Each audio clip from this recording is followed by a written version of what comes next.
হাড় কাঁপানো আর ধূসর কুয়াশার চাদরে ঢাকা রাজধানী সহ সারা দেশ।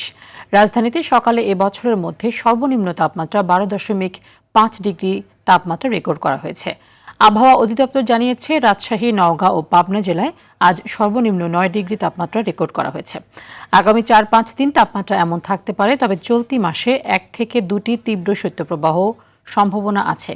সেখানে তাপমাত্রা 4 থেকে 6 ডিগ্রিতে নেমে আসার সম্ভাবনা রয়েছে।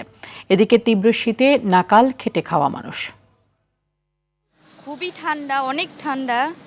আসলে বলা যায় যে প্রতিবারের চাইতে এবারে অনেক শীত। বর্তমান যে অবস্থা আছে দেশের রাজশাহী, খুলনা এবং রংপুর বিভাগের অনেক জায়গাতে কিন্তু একটা মৃদু শৈত্যপ্রবাহ বয়ে যাচ্ছে এবং এটা আগামী কয়েকদিন থাকবে কম বেশি অবস্থা।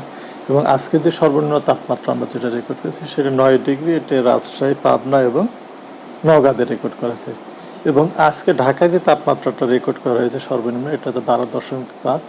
এই মৌসুমে সর্বনিম্ন তাপমাত্রা ঢাকায় রেকর্ড করা হয়েছে। শীতের আরো খবর জানাতে রাজধানীর মানিক মিয়া অ্যাভিনিউ থেকে সরাসরি যুক্ত হচ্ছেন সহকর্মী সাকিবুর রহমান। সাকিব, ঠিক এই মুহূর্তে কেমন অনুভূত হচ্ছে শীত এবং আবহাওয়া অফিস কি বলছে?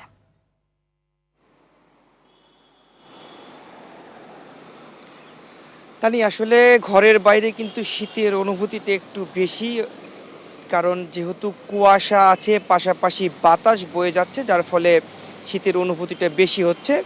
এই পুরো শীত মৌসুমে সর্বনিম্ন তাপমাত্রা ঢাকা শহরে 12.5 ডিগ্রি সেলসিয়াস আজকে রেকর্ড করা হয়েছে। এবং পাশাপাশি রংপুর, রাজশাহী, নওগাঁ এবং সিরাজগঞ্জ, পাবনা এই 4টা জেলায় সর্বনিম্ন তাপমাত্রা 9 ডিগ্রি সেলসিয়াস আজকে রেকর্ড করা হয়েছে। এবং আবহাওয়া অধিদপ্তর বলছে যে আগামী 2 থেকে 3 দিন এই যে শৈত্যপ্রবাহ যেটি বয়ে যাচ্ছে সেটি 2 থেকে 3 দিন থাকবে এবং পুরো জানুয়ারি মাস জুড়েই কিন্তু শীত থাকবে। আমরা দেখতে পাচ্ছি যে শীতের কারণে, কুয়াশার কারণে কিন্তু রাস্তায় হেডলাইট জ্বলে গাড়ি চলাচল করছে। অনেক হোন্ডা, বাস এবং প্রাইভেট কার, সেগুলোতে হেডলাইট জ্বালিয়ে রাখা হচ্ছে, কারণ যেহেতু কুয়াশা বেশি। আর আবহাওয়া অধিদপ্তর বলছিল যে পুরো জানুয়ারি মাস জুড়েই এমন শীত থাকবে, যেহেতু সবথেকে শীতলতম মাস জানুয়ারি, যার ফলে পুরো জানুয়ারি মাস জুড়েই শীতের তীব্রতাটা বেশি থাকবে। এছাড়াও তারা যেটি বলছে যে এই মাসে 2টি তীব্র শৈত্যপ্রবাহ হতে পারে, যেখানে তাপমাত্রা 4 থেকে 6 ডিগ্রিতে নেমে আসতে পারে এবং পুরো মাস জুড়েই কিন্তু যে মাঝারি শৈত্যপ্রবাহ সেটি বিরাজমান থাকবে। তো এই ছিল আমার কাছে শীতের সর্বশেষ। তানি, ধন্যবাদ আপনাকে।